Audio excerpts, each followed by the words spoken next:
Alright guys, what's up? I'm SX here checking in for you guys. So you guys already know the title of the video. If you guys read it, I'm assuming you guys have. So this is going to be me talking about what it would have been like in the main plot line of Naruto Part 1, especially if Team 7 didn't have Sakura. Team 7 is a beast team. I mean, you have the best team there. You have the main character, which is Naruto. You have Sasuke, who's a fucking genius, and we have Kakashi, who's like a boss. And we have Sakura, and Sakura, for the most part in part 1 of Naruto, she wasn't really anything. I mean, when you take a look at her and look at the contributions she made in part 1 of Naruto, it was next to nothing. And by just looking at it, I mean, you could take her out and insert anyone else and probably get a better teamwork. I mean, her teamwork in Team 7 isn't something that's needed. I mean, what does she do best? Make a couple of traps, cry like a bitch, and nut hug Sasuke. That's all she's known for. Like in Naruto Part 1, it's ridiculous.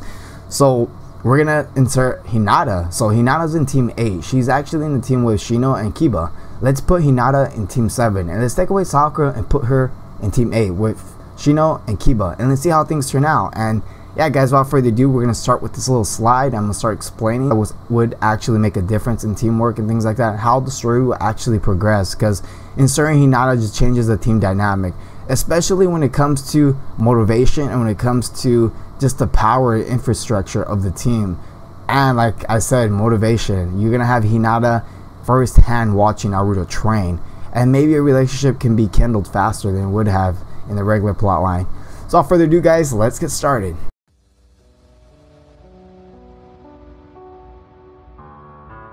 So we all know that 3 ninjas make up a team, especially in the Genin level, and they're led by an elite ninja, which is a Jonin. So in this case, Kakashi was the Jonin of Team 7. Like I said, Hinata would be announced by Ruka Sensei that she is in Team 7 alongside with Naruto and Sasuke. We all know in episode 3 that Naruto asked Sakura to eat lunch with her, and Sakura was being a fucking cunt and she was being a bitch. She just wanted to ride Sasuke's nuts. Hinata would be asked by Naruto. I fully think that Naruto would ask Hinata because Naruto, you know, he doesn't have any romantic feelings for Hinata at this point, but he does care. I mean, it's been shown through multiple occasions through flashbacks that Naruto has a caring heart. I mean, just because he doesn't find someone physically attractive as of yet doesn't mean he's not going to give them the time of day. He's actually been shown for the most part in part 1 of Naruto to actually, you know, think highly of Hinata. He just thinks she's awkward, but he thinks that she's a nice person overall. I mean, when he was struggling in the Chunin exam, the written exam actually to be exact, Hinata offered to help him, but he took it, but he decided actually not to go through it because it's not part of his ninja way. But he was happy that Hinata actually noticed and actually cared for him enough to help him pass, because he was honestly fucked. Sakura and Sasuke weren't going to help his ass out. He was on his own. And to this point, we're going to start off when they meet Kakashi. Naruto, I fully expect that Naruto will still do the prank and everything, and we're gonna start off where it actually starts getting interesting when they did the exam that Kakashi held, to see if they were worried for him to actually train. So for the most part, I'm gonna say it right now that Hinata would be hindered by her shyness. She would be shy. Like I said, Naruto would ask her to eat lunch, but she would probably pass out and be super shy. And this is gonna happen for the most part, like for like 20 episodes maybe to like the Land of Waves. I presume this is gonna happen a lot. She's just gonna be too shy, and this is gonna hinder her and probably hinder the teamwork a little bit. But this is something that's gonna be a problem that can be overcome. So like I said, when they face Kakashi, Naruto is still gonna attack Kakashi like the way he did. Hinata has a Byakugan, so like I said, her Byakugan is gonna be powerful. It's gonna be able to help the team out in ways that the Sharingan can't simply. I mean, she could look at chakra points, she could see through things, and I'm gonna explain later on why and how she could utilize it. Naruto would be fighting Kakashi, and Hinata would be watching from afar using her Byakugan, seeing what's going on. And I believe that she would be able to actually help out Naruto, not yell and scream, because we all know that she's a silent person, but she would be able to give clues and tell Naruto that, you know, there's certain things going on, which Kakashi maybe has a clone out there. Kakashi set a few traps. Like I said, when Kakashi puts a belt down on the floor and he sets up a rope and picks up Naruto like a fucking hunter, like an animal, and he's hanging upside down with the rope, Hinata would most likely be somewhat near Naruto. Like how Sakura was looking for Sasuke, Hinata would be near Naruto. This is going to hinder her because of her, you know, it's supposed to be a team effort. She should be helping Sasuke out as well. But I realize that Hinata's going to be very, you know, attached to Naruto and try to be near him, just like Sakura was to Sasuke. Hinata would actually probably face Kakashi, but at this point I don't believe that she has the necessary courage to actually jump in with Naruto and fight Kakashi 2-on-1. If she did, this is a possibility, but I believe she doesn't have it as of yet because she would be too shy and too nervous to even be near Naruto. She's not a confrontational person. I believe that Kakashi would find her. Kakashi's genjutsu wouldn't be effective against Hinata like it was to Sakura. So actually, Kakashi and Hinata would have a fight. I mean, she would use her gentle fists and all these things that she has to offer to the team. She would easily neutralize Hinata at that point. So we get to the point where they're tied to the logs. Naruto needs to be fed. You know, everything's gonna happen. Hinata would offer her food to Naruto in a heartbeat. I believe that she would try to feed him, but she might pass out or just be too shy in the midpoint or something.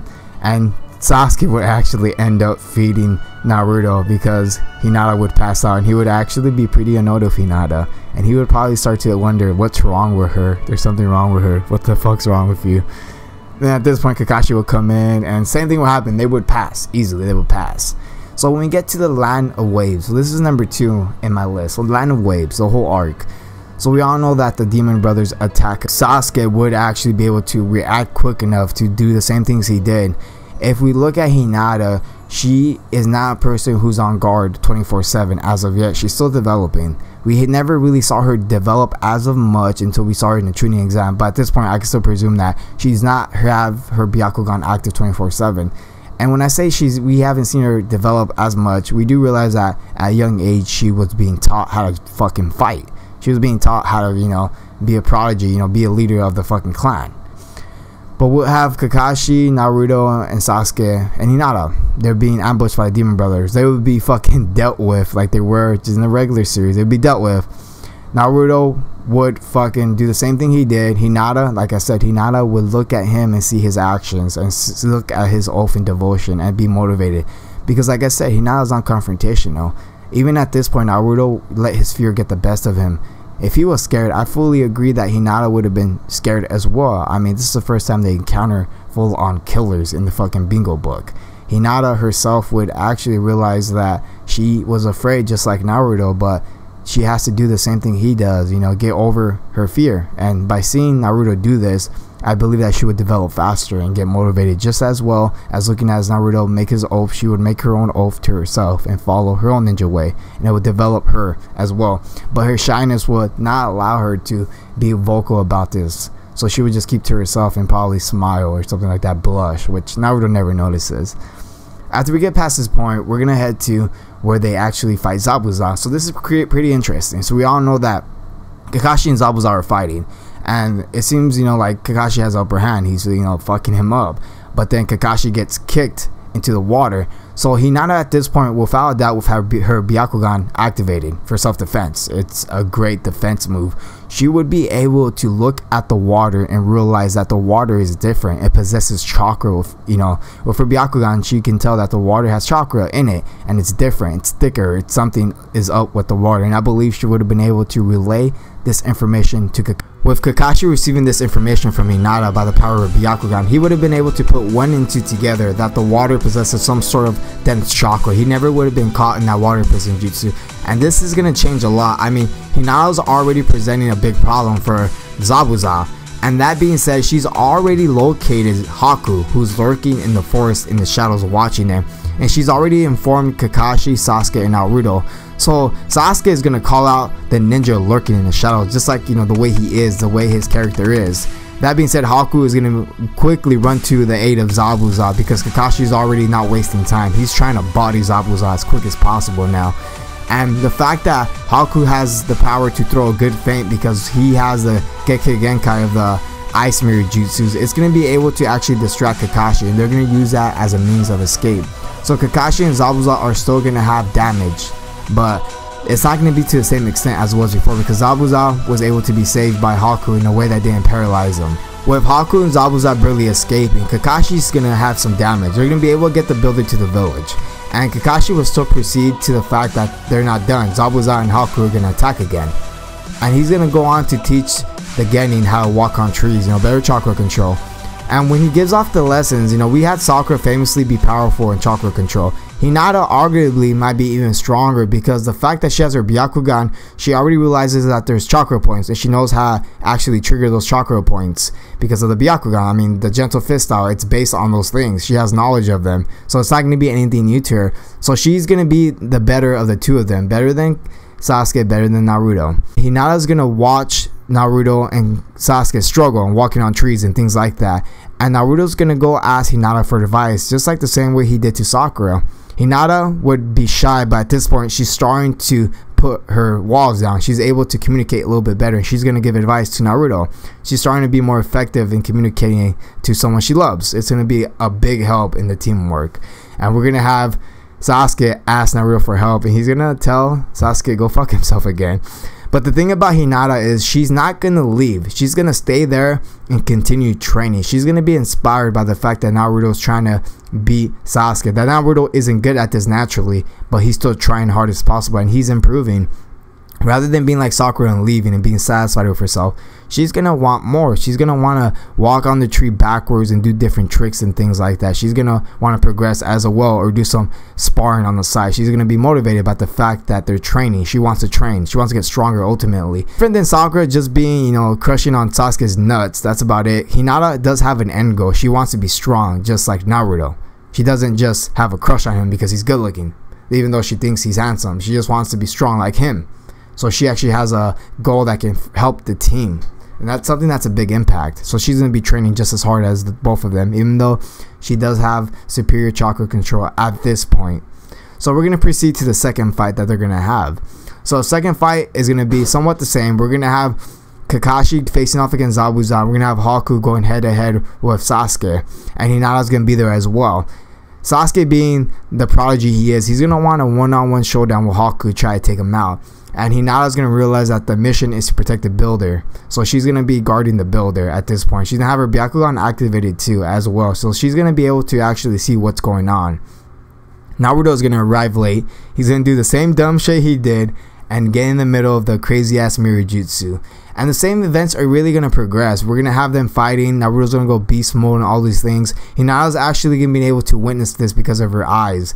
And that being said, Zabuza has realized that Hinata's a big problem because she can see them even though that the mist jutsu is on. Her eyes may not be as potent or as powerful, but she can still see what's going on. And Kakashi is going to be aware of this, but Zabuza is not going to be able to go freely and attack Hinata because he's already figured out that what Zabuza's goal is, you know. And if he tries to attack Hinata, he's going to leave himself open for an attack from Kakashi and get fucking bodied. So it proceeds, same thing occurs. Kakashi iced Zabuza and Haku gets fucked up, and Hinata witnesses the power that Naruto has within himself, and that's a Nine Tails. And she's going to keep this within herself and realize that Naruto, you know, he has a big burden, and she's going to be able to actually be more comfortable around him and try to talk to him and help him. Because Naruto faces a lot of problems at this time. I mean, he's emotionally damaged, and Hinata's already noticed this at this point. And number 3 on my list, that's a major arc that's going to affect the whole dynamic of Naruto Part 1, is going to be that the fact that during the Chunin exams, they're going to have Hinata, and Hinata's going to have the Byakugan activated. Not only that, Sasuke has the Sharingan activated now. So they have 2 people in the team that have fucking eye powers. OP as fuck, guys. I mean, goddamn. I mean, how much OP can you get? And you have Naruto with the Nine Tails. So the same thing is going to occur. Naruto is going to fucking be shedding bricks during the written exam. He's going to pass. Hinata's going to want to help. Sasuke is going to be copying people with his Sharingan. You know, all that good shit's still going to happen. But the major fact or major difference is going to be that Hinata has a Byakugan. And the Byakugan is more useful than the Sharingan, especially in the Forest of Death. I mean, she can see things from far away. She can locate people, and it's going to be very effective. I mean, it's going to be a game changer at that time. Hinata's role in Team 7 is going to be dividend, especially in the Forest of Death, unlike Sakura. Sakura can't do shit. I mean, right from the beginning in the Forest of Death, you can tell that Hinata's Byakugan is going to be a big role. Like I said earlier, she is able to see through large terrain. She can see very far and very clearly. In the Forest of Death, there's lots of trees, lots of bushes, lots of things, a big environment, lots of killing insects, crazy ass animals, beasts. The Byakugan can see through it all. It's going to be able to see everything. It can navigate you through the Forest of Death. And this can really make the Forest of Death very easy. I mean, this explains why Shino and Kiba were able to, I think they were one of the first ones shown to actually get a fucking scroll very easily. I mean, it was pretty easy. I mean, given the fact that Shino himself does have insect powers and shit basically, and the Force of Death is full killer insects, so that's kind of like a hack. Shino could have been possibly OP as fuck in the Force of Death, but that's a different video. But we're gonna get back to Hinata. So we're gonna have Hinata and Sasuke and Naruto. So Hinata at this point is starting to realize that Sasuke and Naruto have somewhat of a brotherly connection. I mean, it's a rivalry, but it's not a angry one. They somewhat respect each other, and given the fact that Sakura isn't in there, there's not going to be this competing factor where Naruto tries to act kind of stuck up towards the fact that Sakura is there. I never thought that really Naruto was acting that way towards Sasuke because Sakura was there, but it did play some partial role. I would admit that part. Given the fact that Hinata has noticed that Naruto and Sasuke have a rivalry, and it's a competitive one, and they strive to get better than each other, and Naruto really wants to be as strong as Sasuke or stronger than him to earn his respect, and she's going to notice these things. And that being said, she's going to actually be inspired by that. She wants to be at that level. In part 1 of Naruto, she wants to be at that level already. Sakura didn't have those aspirations in Naruto part 1, but Sakura lacked those things. Hinata doesn't lack those things. She wants to be there. She wants to be in a conversation next to Naruto and Sasuke. And given the fact that she's going to be there working with such fucking prodigy ninjas. I mean, Sasuke's a prodigy at this point. Naruto isn't there yet, but we all know what he becomes. Kokage.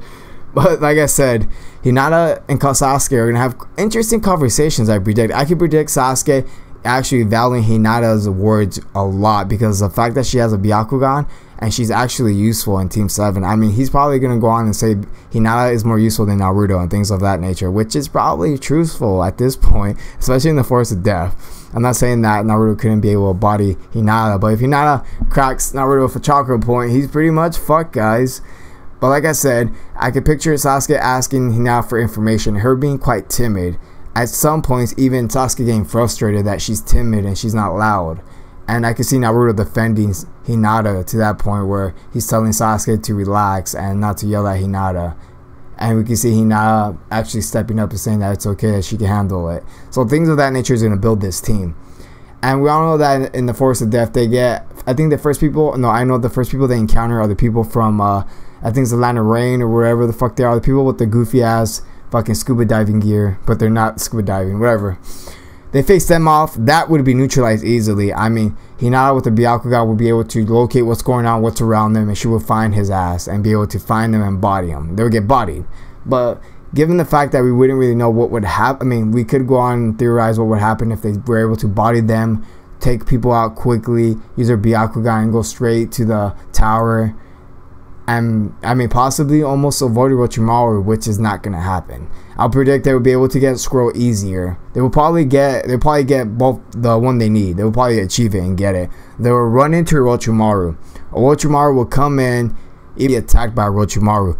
Orochimaru is gonna do the same thing he basically did in Naruto Part 1. Even though they have better teamwork and a better team in strength, all three of them, they're not going to stand a shit of a chance against Orochimaru. I mean, he's an unmovable, unstoppable object at this point to them. They're just getting. He's going to body Naruto. He's going to ice Sasuke, bite him, and do that gay hickey shit. And we're going to have Hinata forced to fend both of them from any attackers. So we know that the Sound Village 3 ninjas are going to come and attack them. They've been ordered by Orochimaru to kill Sasuke. Hinata is going to stand a better chance than what Sakura did. I mean, she's going to be a lot better, but she's still going to get fucked up. I mean, even if you look at it any other way, I could picture her easily taking out, if she uses her tactics correctly, she could take out the bitch that uses a bell and possibly even the man who uses those fucking pipes in his hands. But that's a stretch right there. So she would be able to set up traps if she uses traps a lot better, given the fact that she has a Byakugan. And she's going to know they're coming from yards or maybe miles away, given the fact how strong her Byakugan can see and how far it can. So she's gonna know they're coming. She's gonna be able to predict what's going on and how to stop it somewhat, but ultimately she's not gonna be able to succeed. It's gonna be overwhelming. We're gonna have Rock Lee come through, because at the end of the day we do know that Rock Lee did like Sakura, and that's somewhat of the reason he jumped in.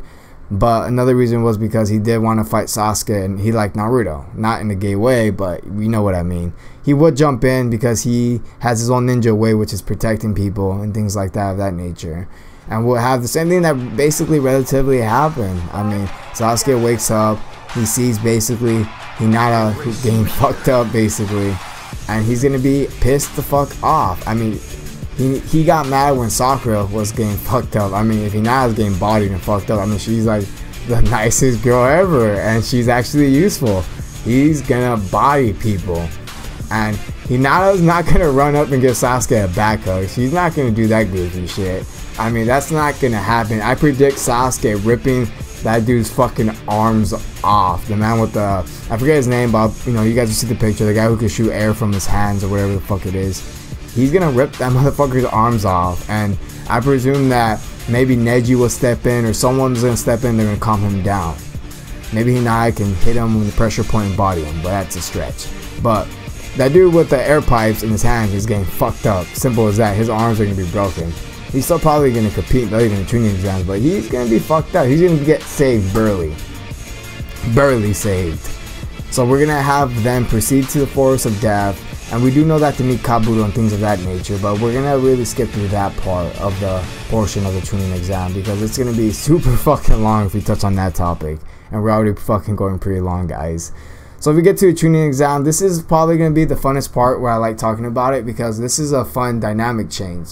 So we know that Sakura is in team 8 now, so she's in team Kiba and Shino.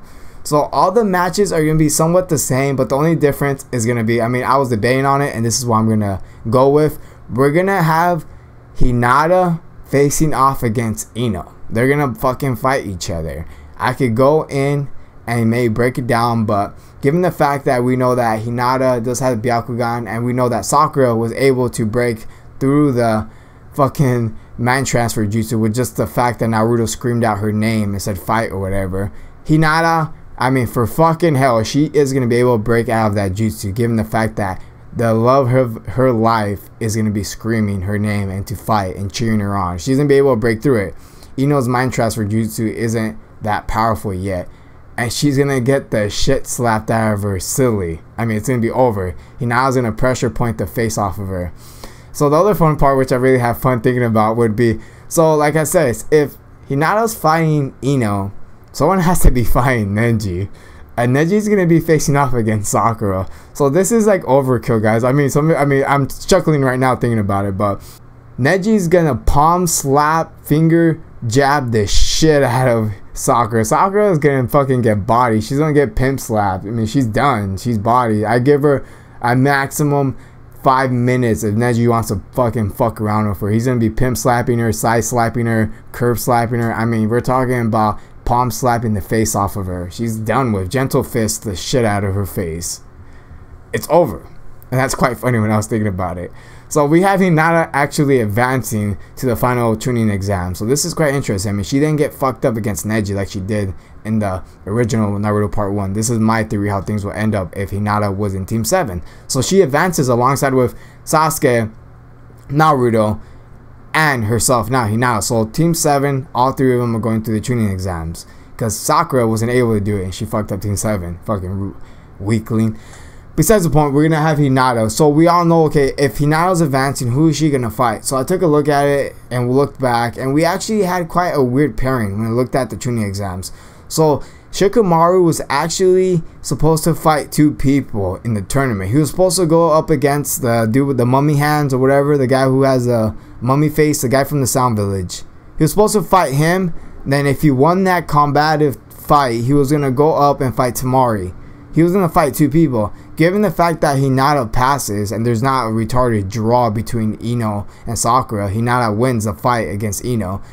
I'm gonna have her pair up with the Mummy Man just for the fuck of it, because we do know that the Mummy Man does get bodied by Gaara, and we're not gonna have Hinata basically fight anyone, because if we have her fight someone else, it's gonna be a big old fight breakdown. It's gonna be a lot, because if I have her fight Tamari or even Shikamaru, things are gonna get, I mean, I don't think Hinata would be able to win against Shikamaru, but with Tamari, I mean, given the fact that she's training hard, and I know that Kakashi is not going to neglect her, he's going to get her a suitable trainer. And like I said, I mean, this is going to be a versus video if I do go on to that point. But we're going to have the Chunin.